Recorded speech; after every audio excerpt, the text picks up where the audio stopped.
Hey, you. I was thinking about you, and you know what I thought? It's time for you to soar.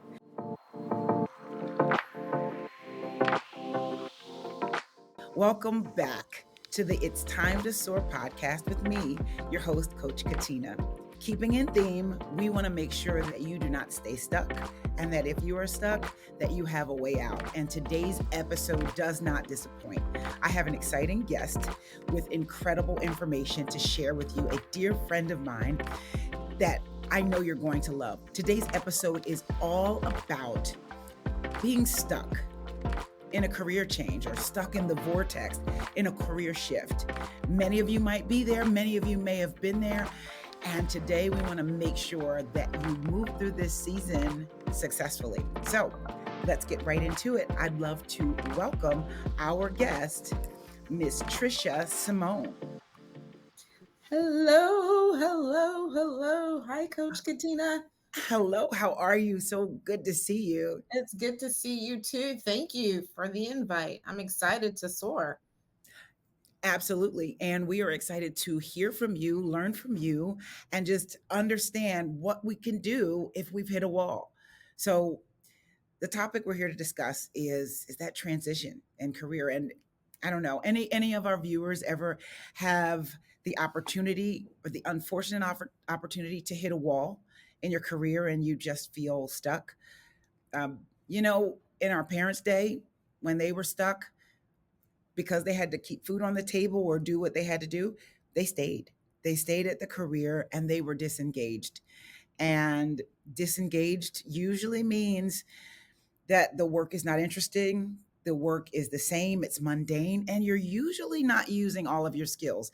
So today, I'd love to hear from you just on the topic. Just kind of give me an overview to you. What does stuck in this career vortex look like? What does it sound like? What does it feel like, just in general?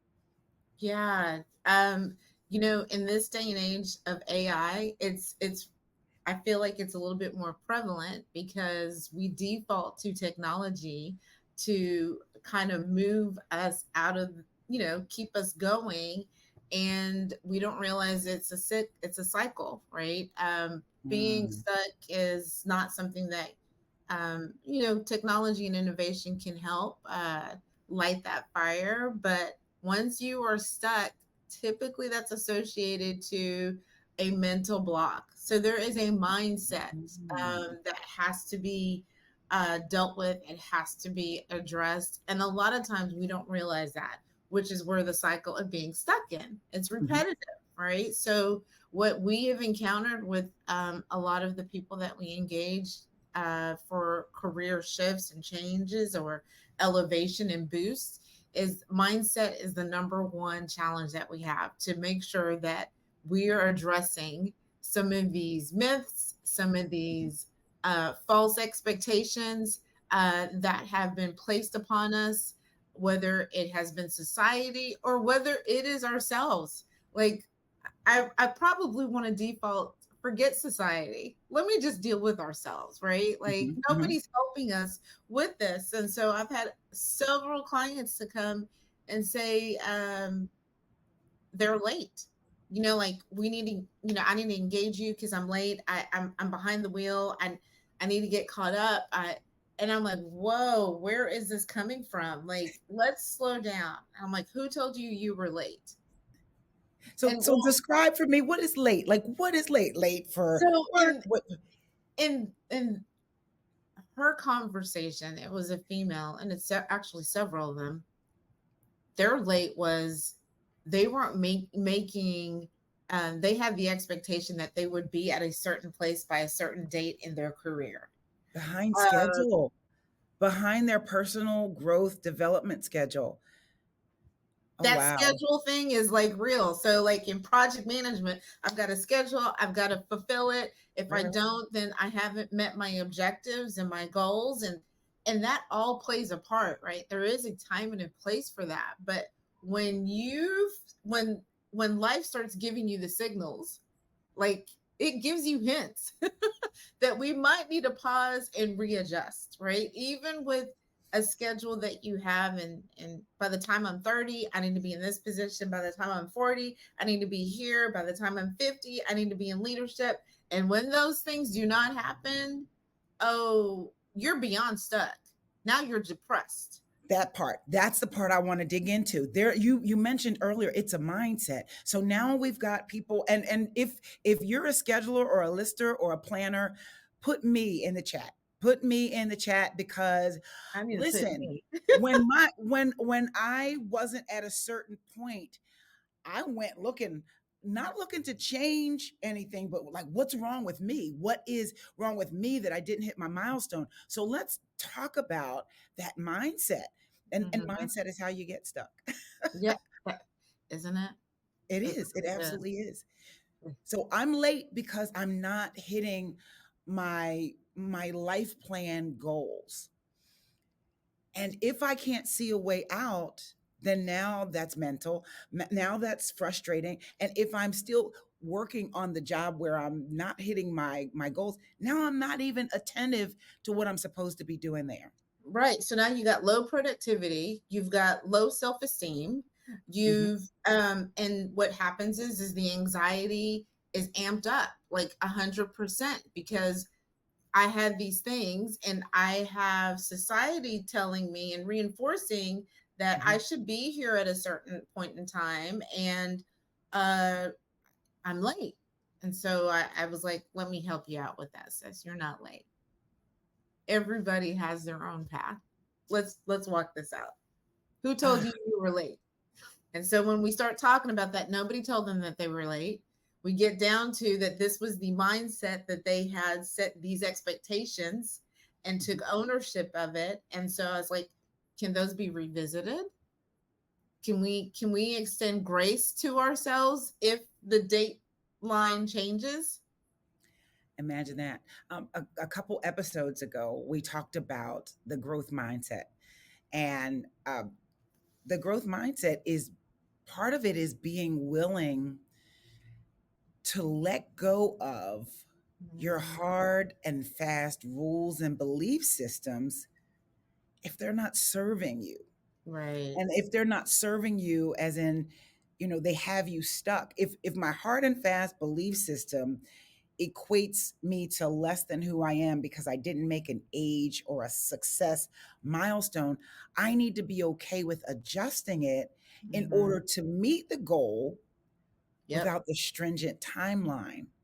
And Right. and some of that, Yeah. people are not willing to make that move. Mindset is huge. What challenges have you seen in just the mindset, getting people into working with you? So it takes a long time, right? Like it takes time to for others to recognize. That's a better way to say it, right? So once we identify it's a mindset and the light bulb kind of goes on, it's like, oh, we've got to work through that because it's a default. Like you Mhm, take two steps ahead and we're making progress. We've identified, mhm, your skill set, and then that mindset kicks back in. And so I'm like, okay, we got to detox. We got to deprogram. We've got to put some new things in place mhm, so your comfort zone on defaulting to this way of thinking is not engaged and it's not triggered to activate. So the affirmations come in.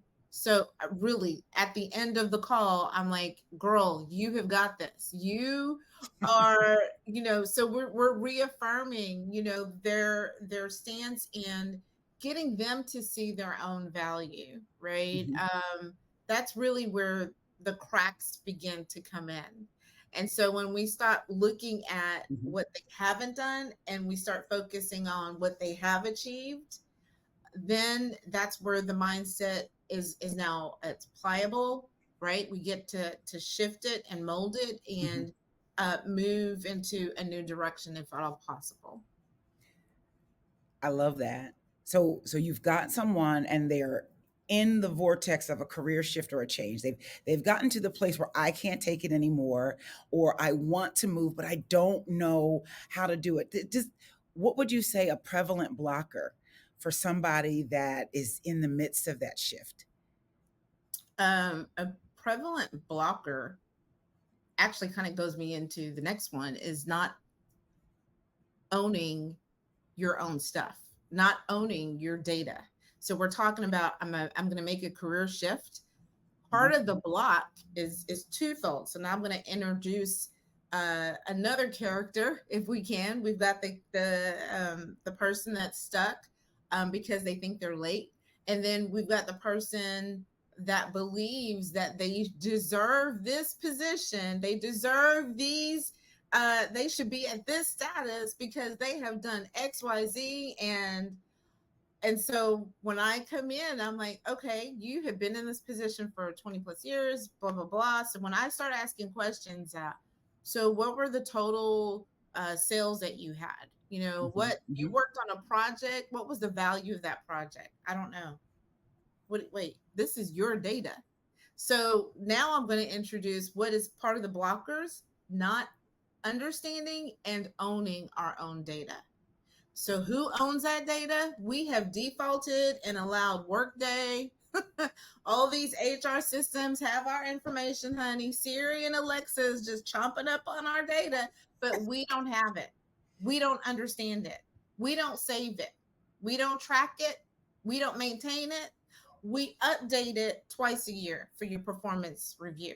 And that's it, because I just need to do it because that's my checklist. I got to do my performance management. I need to get that raise, like I've got to justify it for that stance, and I leave it in there. So Let let's talk about somebody that might be there and now they're listening. If that's you, that if we asked you, if we polled, to quantify what value you've served with your gifts, your talents, all the things that you've brought to your role, your job, your positions, your career, how many of you could not really come up with a good number? If that's you, say it's me.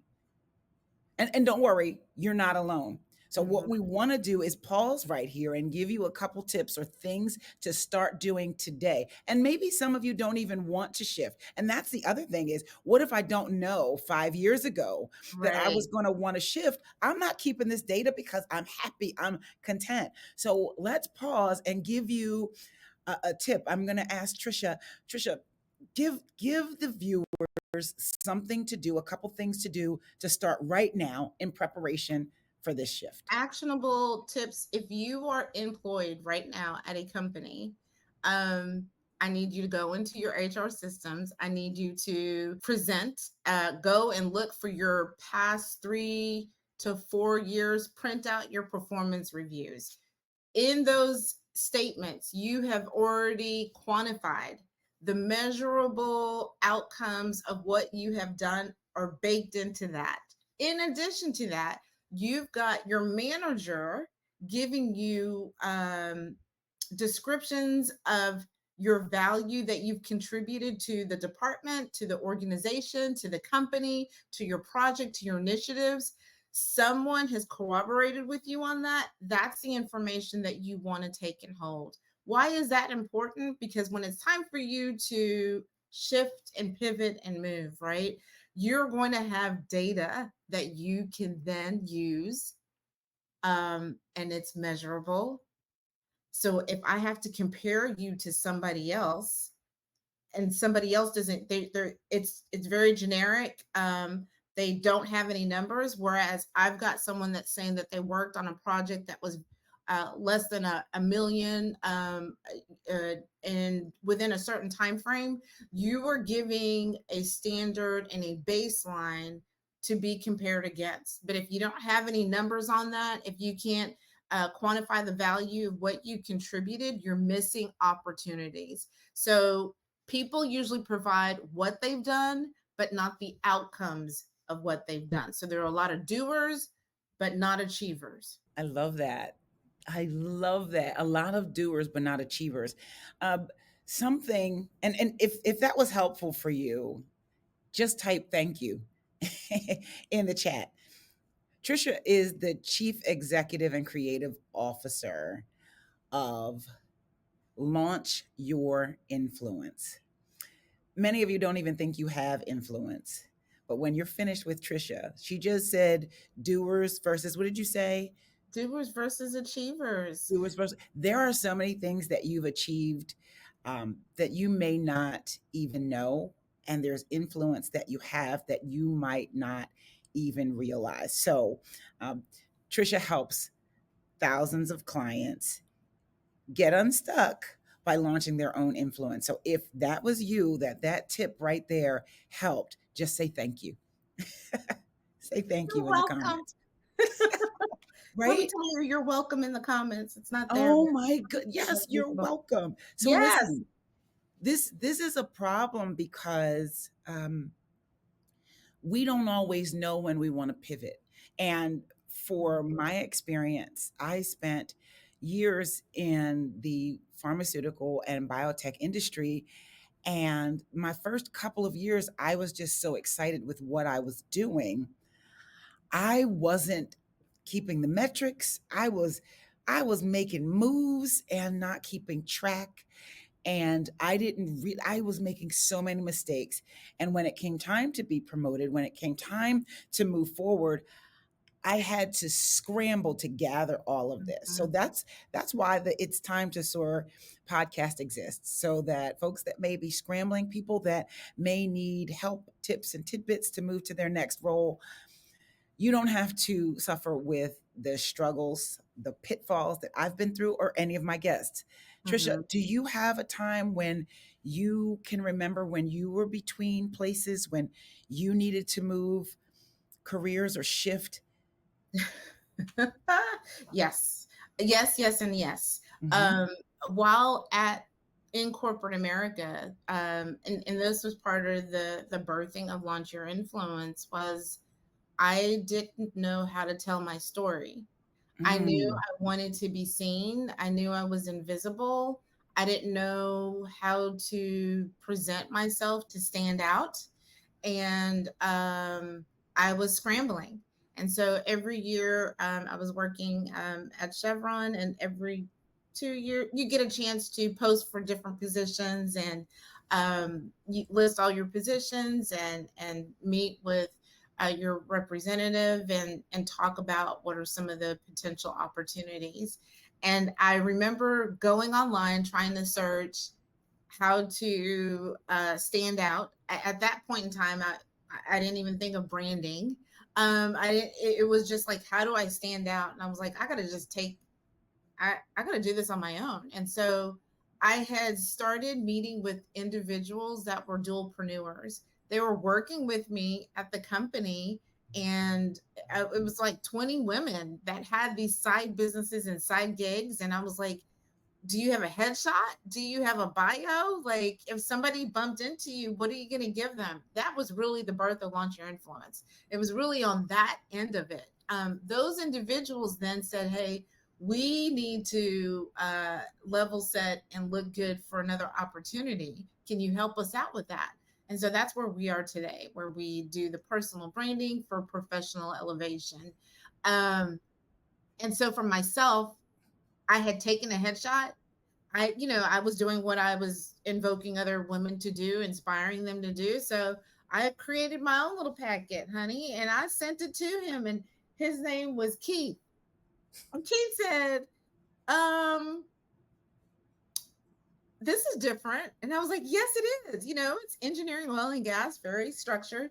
And so he was like, so you like pink, huh? Because I had a pink jacket on. That was my theme. And I was like, yes. And he was like, okay. And he's like, so what caused you to do this? And I said, Keith, let me ask you something. How many people are you representing?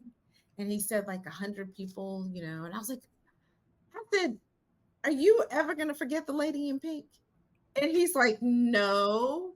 I said, so I just need you to remember this is what I do. This is how I can help the organization. This is my first job that I want. So he was going to remember me if it was just from a physical engagement, but I was able to sell myself at that point in time.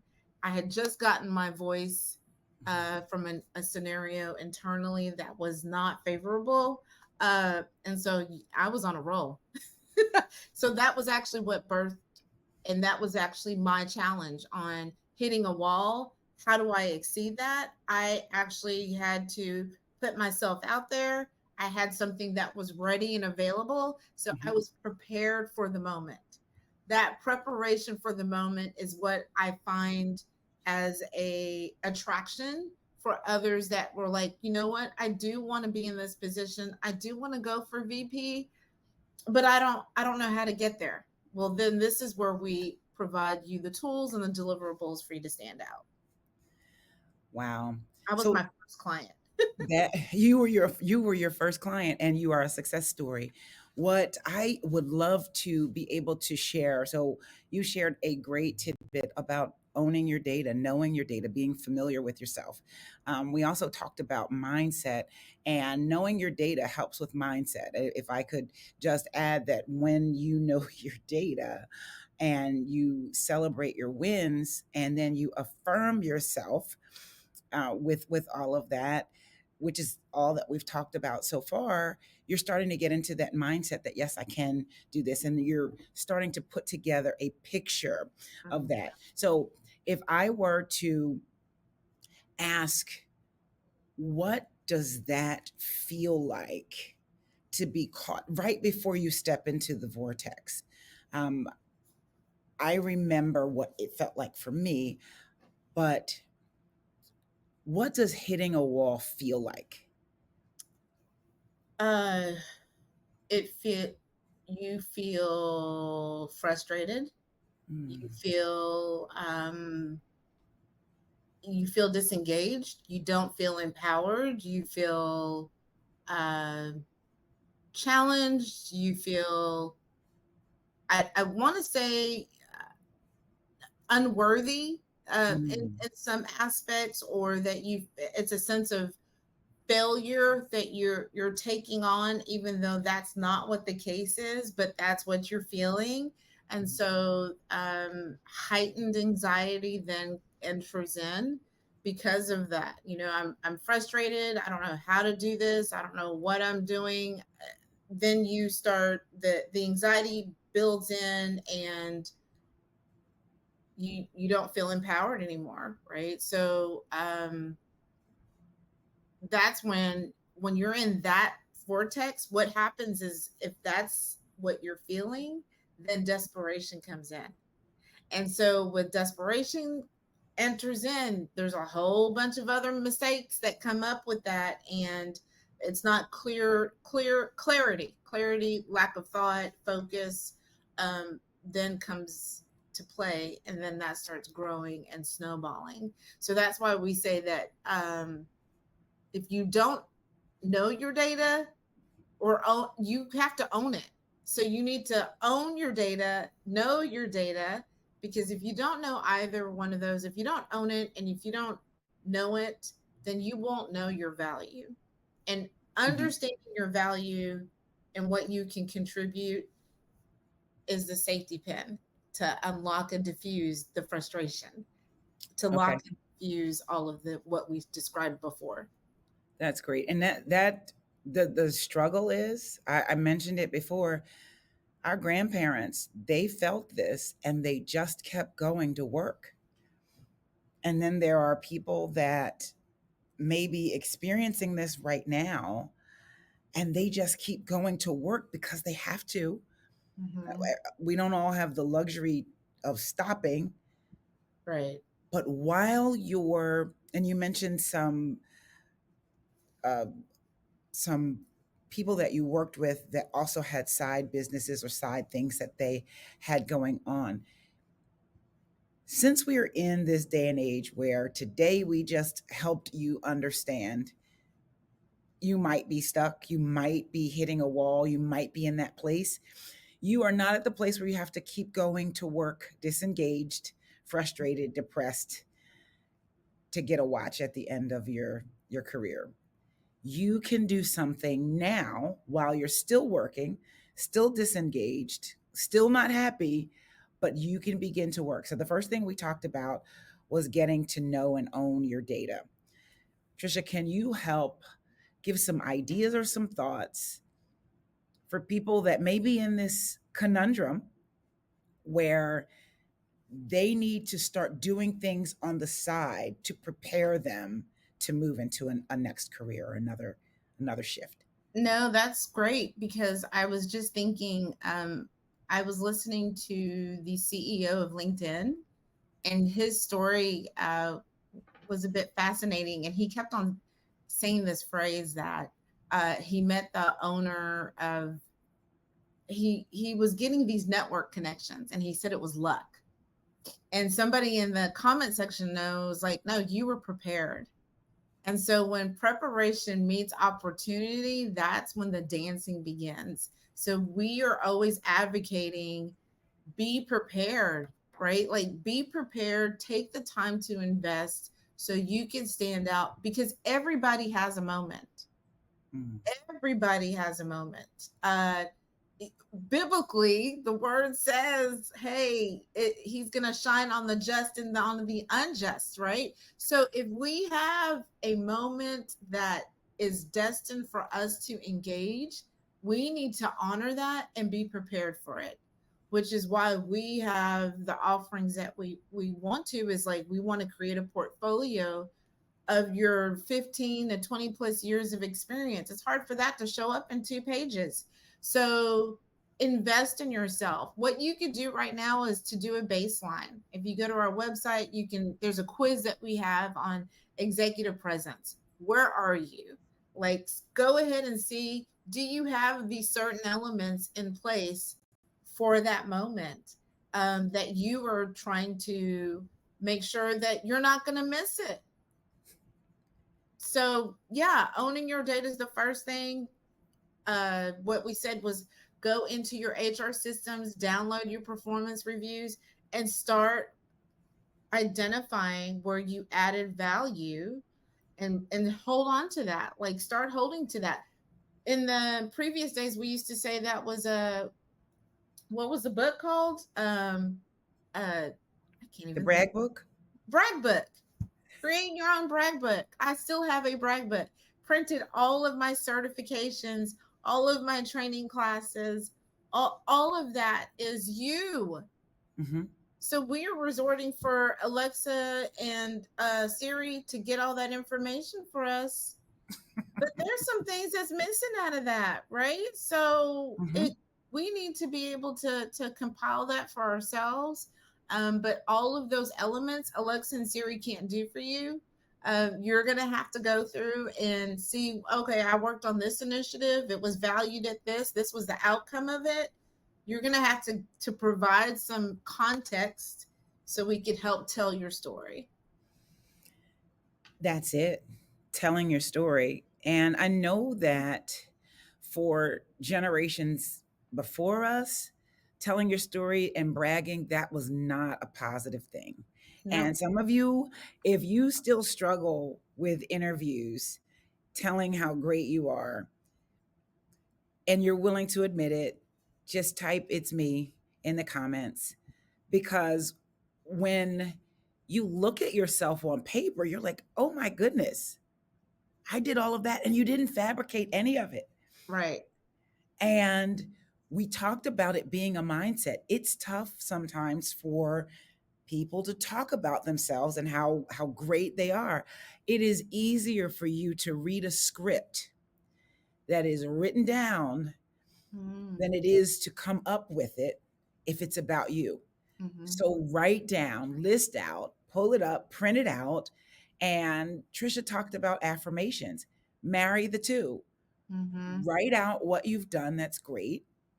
Write out your strengths, your impact, get an ROI. What have you brought to the table? And once it's printed out, once it's typed up, say the words. Mm-hmm. Read the words.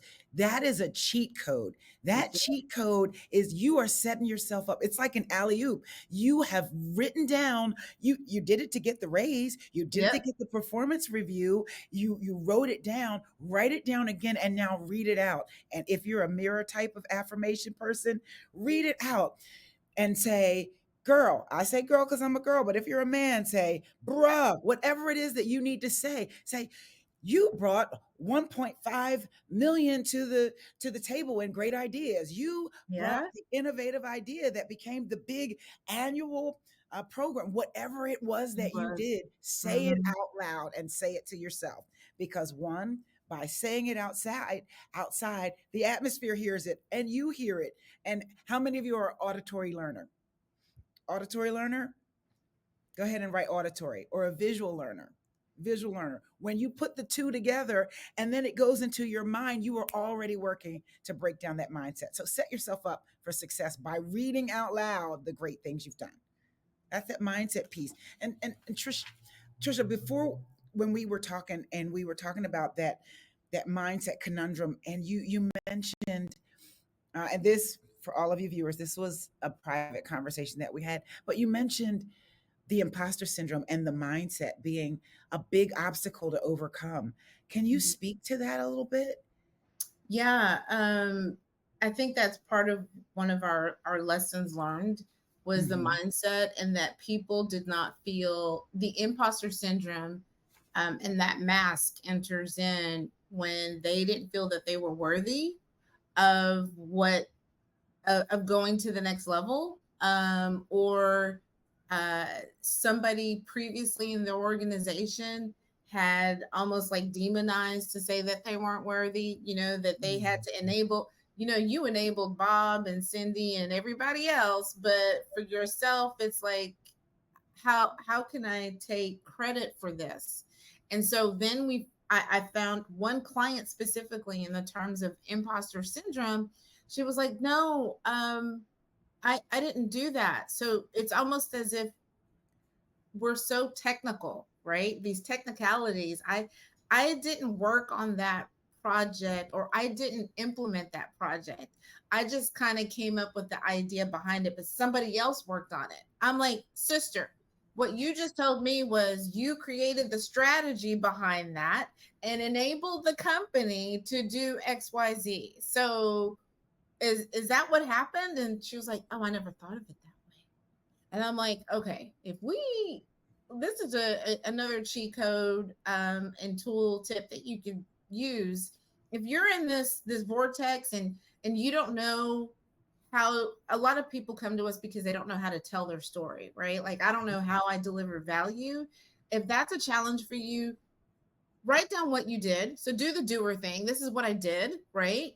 Mm-hmm. And then if you did not do it, if I did not do the action that I am getting paid to do, what would be the impact to the company? If I didn't check these compliance, then the company would get fees. They would be penalized. We Mm-hmm. would be incompliant. Oh, so that's because you enabled them to be successful in that. So did we just save the company something because you were doing this? Or so it's really like, let's have that conversation. It's, and that's why it really is an individual thing, which is why we brand and customize every portfolio to be unique. How else am I going to stand out?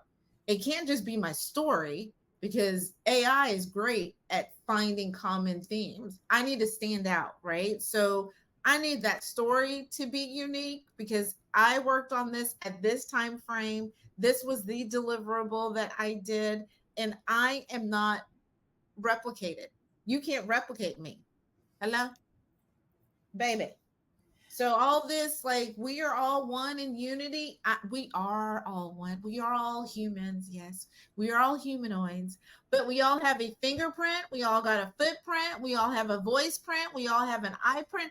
If there are so many unique individual aspects of us from our creator, then I don't need to be blending in with everybody. I got to stand out, so you can go ahead and see why I am created to enable you to be successful, and why I got keys to the kingdom. Come on now. But wait, hello?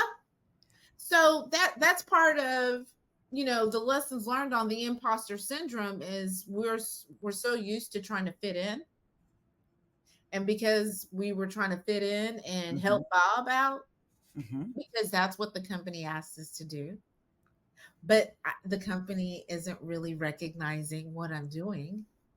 right? Wow. They give me credit to enable him, but then Bob gets the promotion, he gets the title, he gets the bonuses, he gets the raise, and I can't take credit for that. No, the devil is a liar.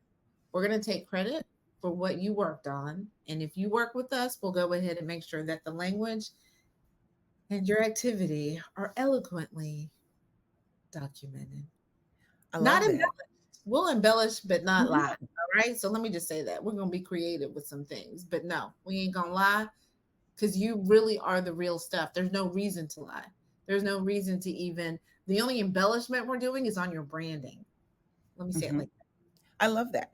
I love that. Absolutely. I love that you said that the language matches and that you're able to help bridge people from where they are, being stuck, knowing they want to do something and need to do something, and you extract from them what they've done and show them the impact and influence that it's had and help them to qualify it and quantify it so that their story is it's readable and it's understandable, it's digestible that. to Yeah. someone that is about to promote them. So that is fantastic. It is phenomenal.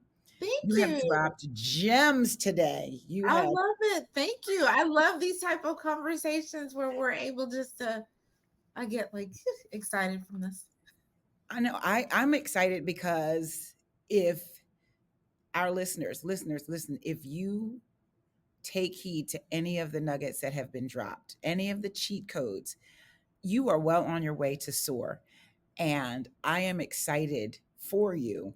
And if you are ready to soar, drop soar in the comments. Listen, we're rooting for you. You Yes. can look into the bio and the website of Tricia and launch your influence. And you can visit her and let her know what your challenges are. Tricia, do you have anything that's upcoming that you might want to promote or any of your programs that you wanted to discuss? Yes. Thank you for this. I'm so excited to soar with you and get hopefully for them to launch to another level as well. And so for the month that we are promoting is we have a 30-minute audit review discussion chat, whatever you need to happen within 30 minutes of working with us. I will say 15 minutes is a long time. So if we're doubling that, for our engagement, it is going to be a value for you. So, because we love Coach Katina, we're opening that partnership up. So if you just go ahead and schedule a link, you've got that 30-minute gift from us, and we look forward to meeting and speaking with you. That's fantastic. Is there a place where they could write soar in there so you would know that they're one of your the listeners, that this is Yes, where they yes. found you? You absolutely. So if you we created a link for you. So if they put soar, then we'll definitely know that it's going to be associated with it's time to soar in 2025. We're really trying to make sure that we are intentional with our engagements moving forward. So, yes. Thank you, Coach Katina. Oh, I am so excited for people to level up and to realize their potential, to maximize it. It is going to be phenomenal. I hope you enjoyed our episode with Tricia Simone, CEO of Launch Your Influence, and that you are ready to get out of the vortex, the step between being stuck in a career change or a switch. I hope you enjoyed it. Make sure you like and share and subscribe to the podcast because we will be dropping gems every time we connect. Have a great time. I'm excited to soar with you.